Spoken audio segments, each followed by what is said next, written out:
Hello. Welcome to the In Love with Business podcast. This miniseries is titled Chief Sustainability Heroes and is hosted by Professor Paolo Melina and Melina Corvalia-Shore from University College London, School of Management. Throughout this series, we will talk to sustainability leaders from different organizations and sectors to learn about their sustainability journeys. We will ask them about their career paths, the challenges they encountered in implementing complex strategies of sustainable transformation, and what inspired them along the way. We will also ask what advice they would offer to aspiring chief sustainability officers. Enjoy the episode. In today's episode, we are joined by Giulia Genuardi, Head of Sustainability Planning, Performance Management and Human Rights at Enel. Enel is a leading multinational energy utility company with headquarters in Rome, Italy, and operations in 30 countries worldwide. In 2023, Enel was listed among the top 100 sustainable companies by Sustainable Magazine. Giulia has been with Enel in different roles since 2003 and has been leading the organization's sustainability planning since 2014. Welcome, Giulia, and thank you for joining us today. Welcome, and thank you very much for your kind invitation today. Thank you. So, Giulia, my very first question to you is, if you can share a little bit about your background and your path of how you became a chief sustainability officer. Yes, of course. Consider that I studied economics, and I specified this kind of thing because it was an element when I decided to change my work and to go to sustainability. But I started working in Enel, I think in 2003, so more or less 20 years ago, when Enel was completely different respect now, because worked only in Italy, for example. And right now we are exactly, as you said before, around the world. I started in internal audit, so something completely different in this moment respect to the sustainability. But I was a lucky girl in that year because Enel changed and my work changed completely. So I have the opportunity to cover all the part of the value chain of Enel. And so I think that this was something really useful for my recent work, and especially because I worked on code of ethics, that is the starting point of all the sustainability approach of the company. But a strange thing was that more or less in 2010, in internal audit, we decided to create a new task that is related to the internal audit of the sustainability report, something that it wasn't present in the rest of the other companies in Enel in Italy in general. And so I had this kind of task: verify the sustainability report of Enel. For 2-3 years, I prepared a long list of the action plan to cover the gap of the sustainability report. So after 3 years, the head of external department that was in charge of this kind of topic asked to me, please stop to list the action plan that we have to do. Please go directly to sustainability and change the process to do that. So I decided to do this kind of work for this kind of reason. And we are speaking about more or less 10 years ago, when the concept of sustainability was completely different. And I stress that I have a degree in economics because I was the first person in sustainability with this kind of skill, because the skill of the team was exactly related to communication one. And so I started, first of all, changing the name of the unit. My main task was a sustainability report. But I say, yes, okay, but I don't want this kind of name in my unit, please. I would like to have sustainability planning and performance management. Because I was totally convinced that if you wanted to really embed sustainability in the business model, you have to start the strategy, not to the end of the process with the report.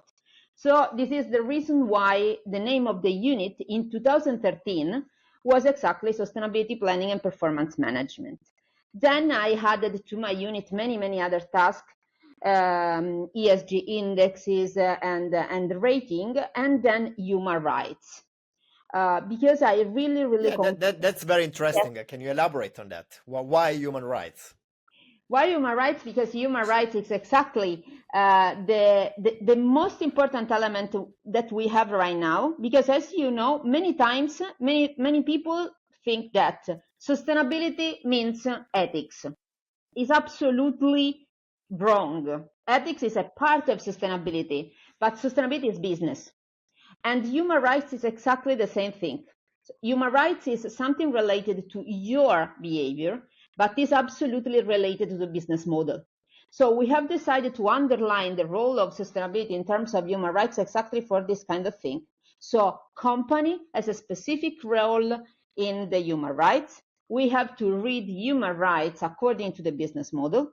And so human rights is a risk for a company, it's true, but it's a big opportunity because it means to redesign all the process, taking into consideration people, communities, stakeholders in general in the right way.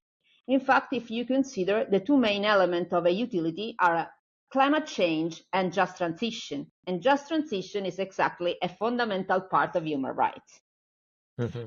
That's very, very true, and I think very, very interesting. So it's interesting that you didn't, in a way, seek a career in sustainability. You were at a certain point pulled in that space by the business, and I guess.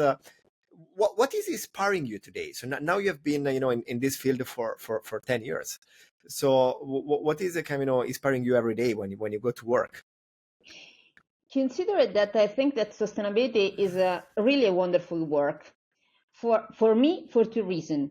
First of all, because when you go to work, every day you have to invent something new, or you have to redesign something. Because sustainability is something that asks you to be flexible, to adapt your activities to the business model. You have to adapt your process exactly to the business. So it's important that we remember always that we haven't the task to add sustainability to the business model. We have the task to change the business model in order to have a sustainable business model.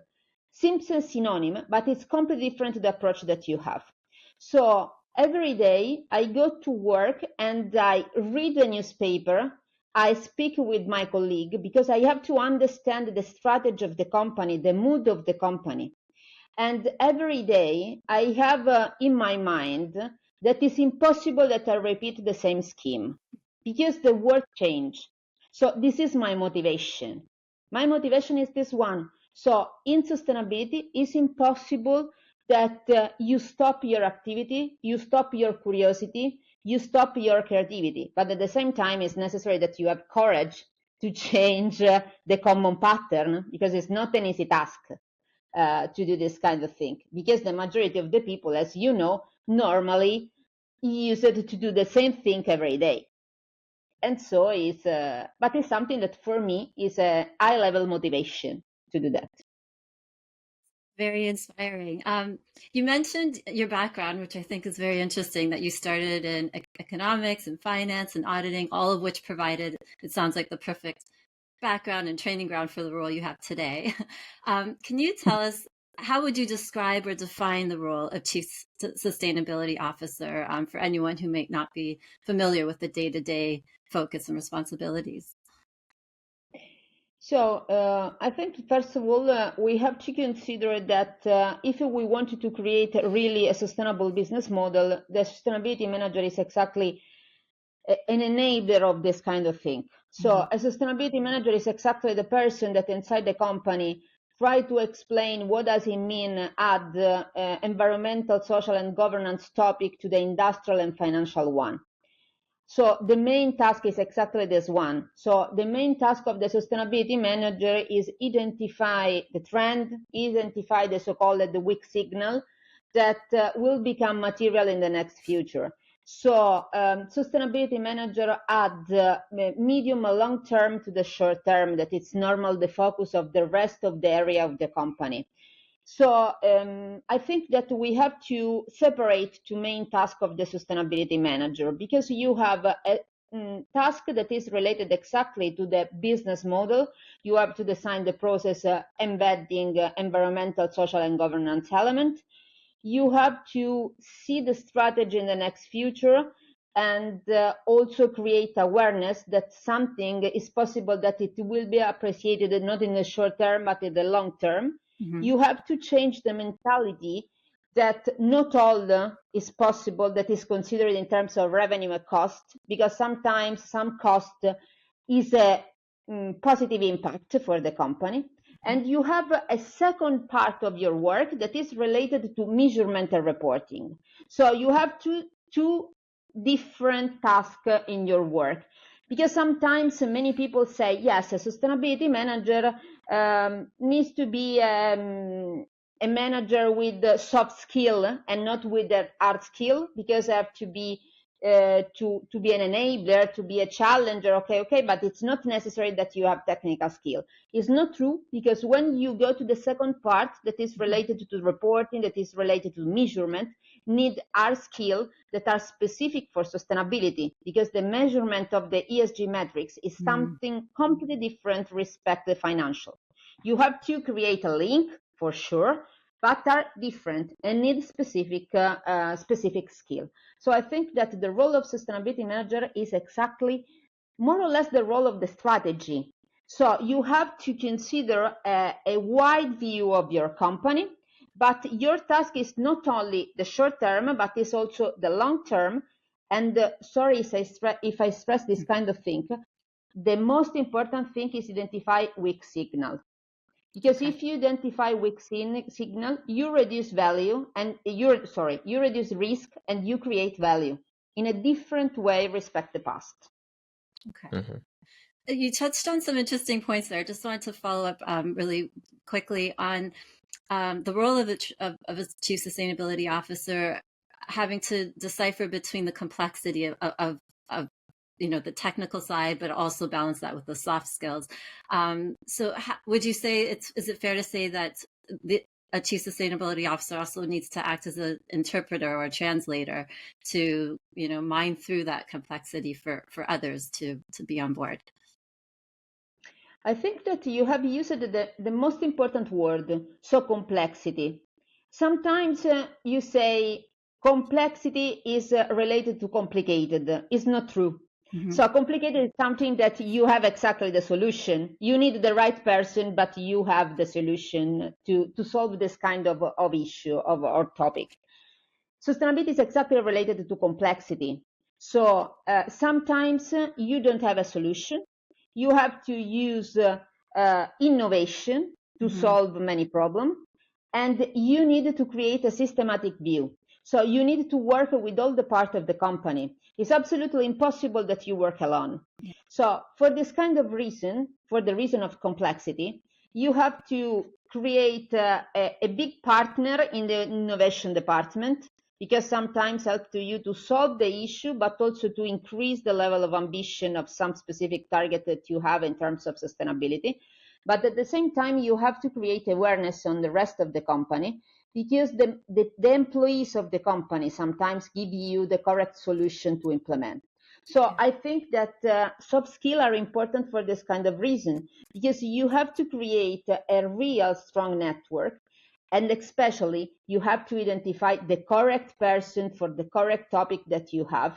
And sometimes this kind of topic change completely the priority of the other department. So you have also to support them to change their priority in terms of time and in terms of budget. And it's not an easy task. This is the reason why you need a high-level commitment when you work in sustainability. Because if you want really to create a sustainable business model, you need that the top management create this kind of business model. It's impossible a bottom-up process to change completely the approach, because sometimes you have two options, sustainable or unsustainable, and you need the commitment of the top management to choose the sustainable way. because sometimes you have other costs to do that. Right. Okay. Very interesting. Yeah, you mentioned it's not an easy task, nor is it a small task. So can you share with us some of the biggest or most significant challenges that your company is facing today and how you address those challenges? Consider that for sure we are a utility. So we are exactly in the middle of the climate change, in the middle of the energy transition. So we are changing completely our approach. In the last 10 years, we have changed our way to produce energy. We have defined the ambitious target in terms of reduction of CO2 emission.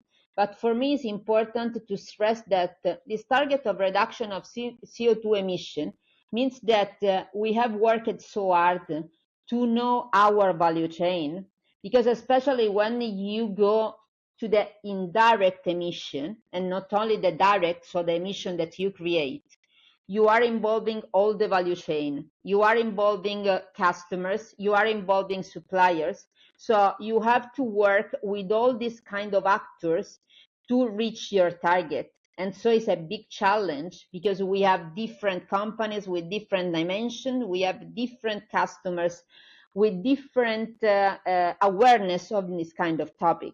At the same time, you have to link this kind of change with the just transition, because you have to involve all the stakeholders in this kind of process. If you change your business model, also your suppliers have to change their business model, and so they need skills to do that. And also people are involved in this kind of thing because they have to upskill or reskill their activities and their competences. So it's not an easy task in this sense. And another important thing is that you have to use other two big elements, innovation and circular economy. But why I say innovation and circular economy? Because when you use fossil fuel, you have especially an issue in terms of environmental impact, in terms of cost. But when you pass to the electrification, you have to use materials that are not limited in your work, in your life, in the world. So you have to preserve this kind of material that you use. So you have not to manage only the recycle or the reuse of this kind of material. You have totally redesigned your process to avoid that you create waste. So I think that the big challenge is exactly this one. So you have a clear task, but you have many, many elements that contribute to reach this kind of task. And sometimes these kind of elements are opposite in their growth or slowdown. So you have exactly to balance all this kind of thing involving all the stakeholders, not only sharing value at the end, but co-create value with them at the beginning. Actually, very interesting, Giulia. You touched on the skills. So, what do you think are the critical skills a CSO should have today? So I think that in this moment we have a big issue that is related to the skills in the part of reporting, in the part of measurement, because it seems to be a recent work, a recent job, this kind of thing. So you have a big necessity to have skills on that, but you haven't the correct number of people that knows very well what does it mean measure sustainability, what does it mean prepare a sustainability report. Especially because when you have an enormous amount of information, you need another important skill, that to go directly to the important information for your stakeholder. We can't create encyclopedia. We need information that stakeholder use. But another important thing is that the stakeholder that you have are totally different in terms of skill, in terms of experience. When you speak about financial report, normally your main stakeholder is exactly the investors, and the investors more or less speak the same language. When you go to the sustainability report, you have a wide range of stakeholders. And the language of investors is not the same of the language of the communities that normally are totally different. And you have to engage all of that. So I think that the critical skill in this moment are this one. The second one is related, but it's possible to work on that. And you have many people that have this kind of thing, is that if you work in sustainability, you need to know very well the business model. So you don't need specific skill, but you need skill related to wide view, to strategy, to planning, to problem solving, and especially you need to change your priorities in a rapid way when the priorities of your business model change. So you have to change your work every day using the common framework because you are not crazy. So you have to change in a logic way. But I think that this moment, the critical part in terms of we need more skill in this sense is related to reporting. The critical one in terms of that is this kind of wide view. And I guess the space of reporting is really a fast evolving one, right? We have several frameworks. We have new ones being proposed on a weekly basis. So how do you keep up with what's going on in the field? Because I guess you are very, very busy with your job every day, and you need to kind of monitor what is happening outside to be able to remain competitive. So how do you do that? So consider that more or less 8 years ago, I decided inside the company to create a single information system on the KPIs in terms of sustainability. So Okay. I have a single database. I have a single way to describe the business model.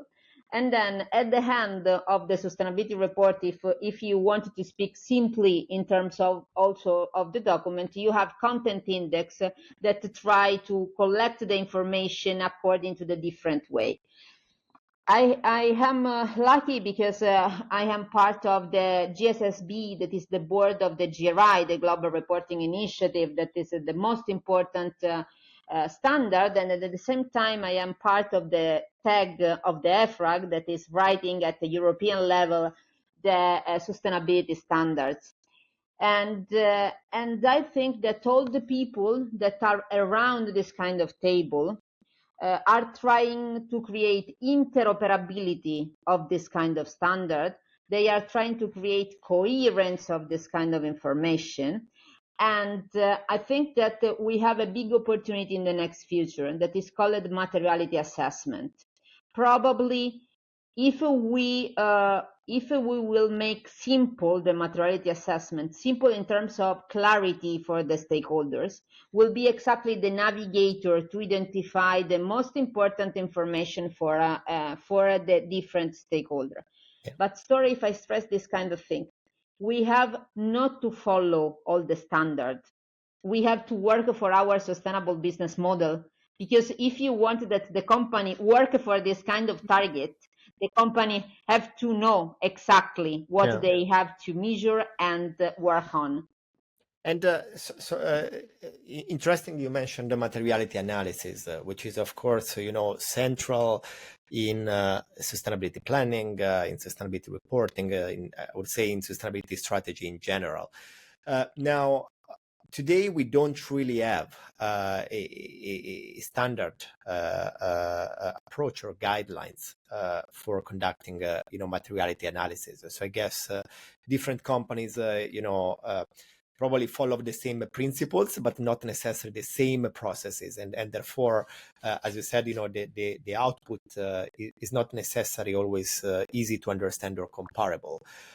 Now, I guess if I kind of make a comparison with what has been happening in the space of decarbonization, we managed to achieve, a common language. Today, there is the GHG protocol, which is the most popular one for measuring carbon. We have SBTI as the most important framework when it comes to setting targets. Okay. So what do you think? How far we are from a standardized model for materiality analysis? Do you see this coming in the future? Europe is trying to do that. So in the next standard, in the next CSRD, so Corporate Sustainability Reporting Directive, we have a specific guidelines on that, and DEFRAG is working to define this kind of guidelines.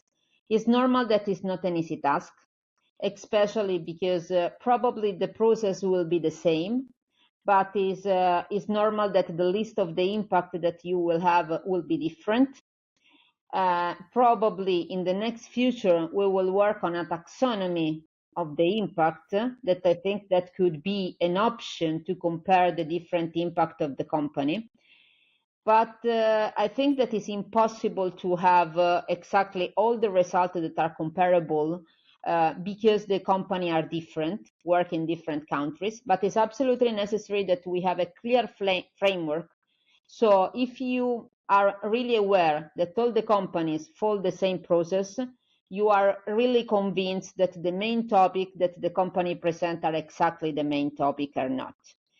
I hope that CSRD is working right now. So use all the studies that we have, use GHG protocol, use SBTI, use SASB, use GRI.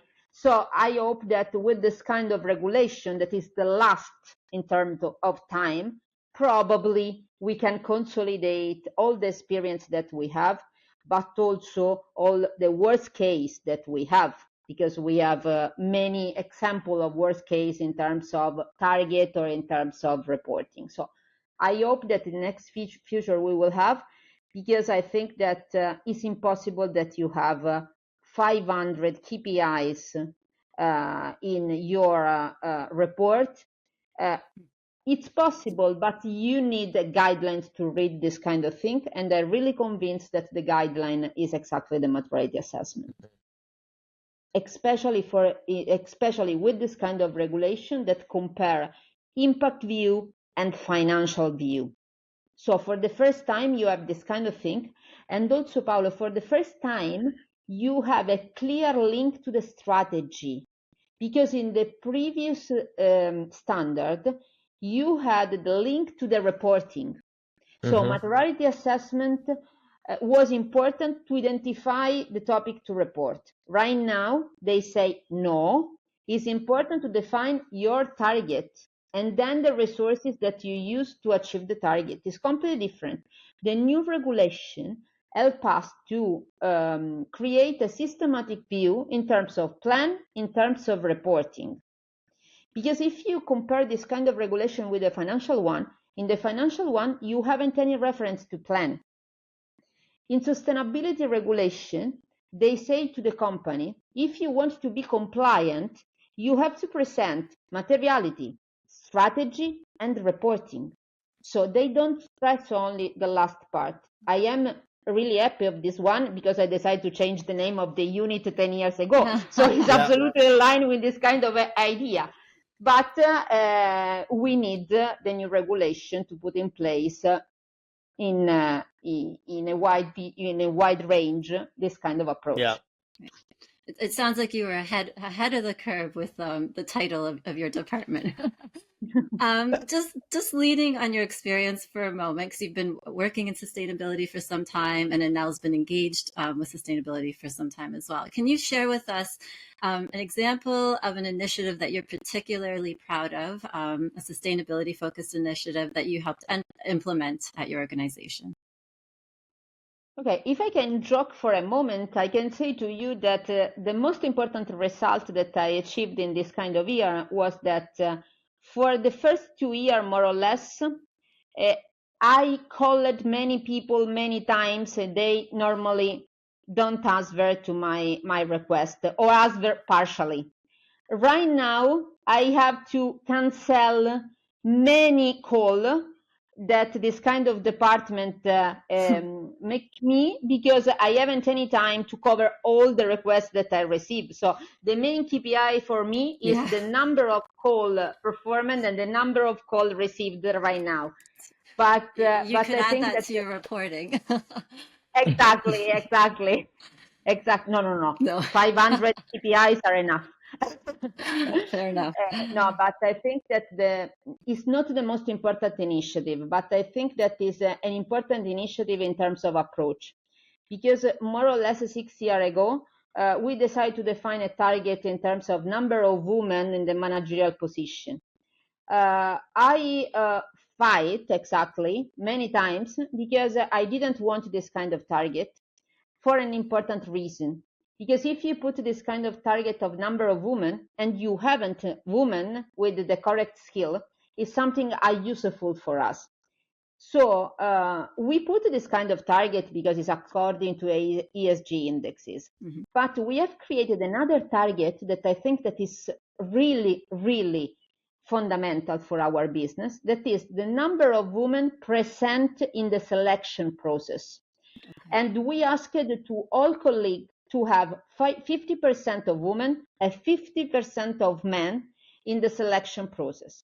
If you don't have this kind of percentage, you have to write the motivation. And if the motivation is, I haven't any skill about that, I have to work with the university, I have to work with the school to create this kind of skill.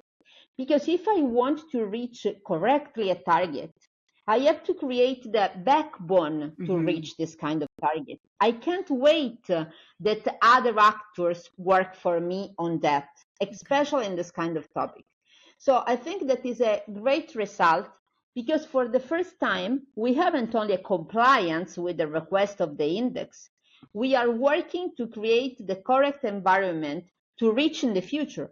Probably in the first year, in the second year, you have indicators that are not so good, but I'm strongly convinced that in 5-10 years, you will have really the women or men, because you have many positions where you haven't men, so it is the same, but you have to work with the correct actors. So I'm really proud of this kind of initiative, not for the impact of the initiative, but in terms of number, in terms of economics, but for the impact in terms of way of thinking, how to implement sustainability and how to create a sustainable environment for the company in the next future. And speaking of the future, I guess when I look, for example, at the road to net zero, I think that's a challenging one. I think is incredible. You know what Enel has been doing in terms of taking that journey seriously, setting real objectives, and the energy transition is critical for decarbonizing business and society. But I guess what is your view of the future, also looking at what other companies are doing and governments? Are you optimistic about the future? Are we going to be able to get to net zero in time? Or are you skeptic about what do you see, and do you think it's going to be a challenging journey? I think that is a challenging journey for sure, especially considering the last 2 years. But I am optimistic that we will reach this kind of target in 2050. It's absolutely necessary that in the next year we accelerate altogether to do that. So I think that the most important year will be 2030, 2035, because it will be exactly the clear year where you will see exactly what kind of fossil you will maintain or you don't maintain. Will be exactly the moment where you will see if the electrification is something possible in terms of infrastructure, but also in terms of cost, in terms of economics. I think, but in this moment, I am optimistic, but I have to be realistic.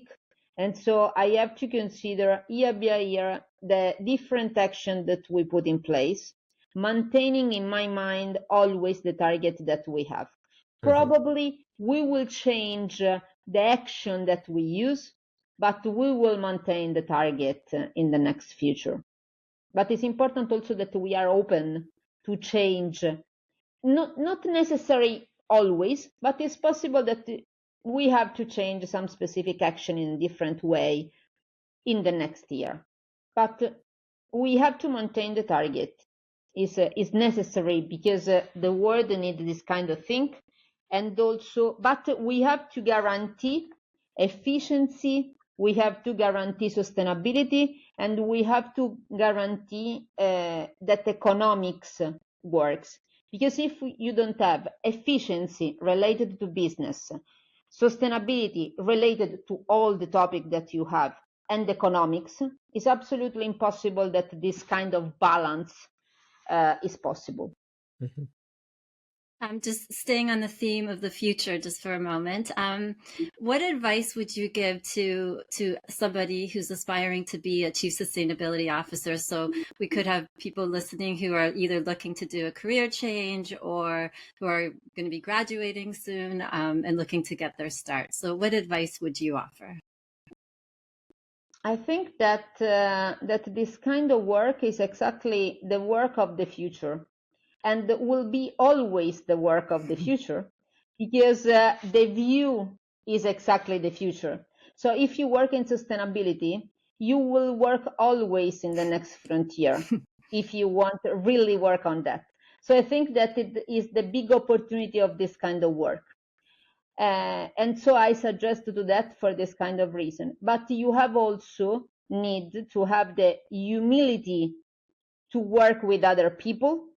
As sometimes you are not the leader, you are a service for the other or for other department. And second one, you need courage to change sometimes business model. So I think that is a wonderful work for this kind of thing, but at the same time you need humility and you need courage to do that. It's great advice. Thank you. Thank you very much, Giulia. It was truly a pleasure to have you as a guest in our podcast. Congratulations for your work, and we look forward to speaking with you again. Thank you for listening to this episode. If you enjoyed this discussion, we invite you to like and share this episode on your social media. Enjoy the rest of your day.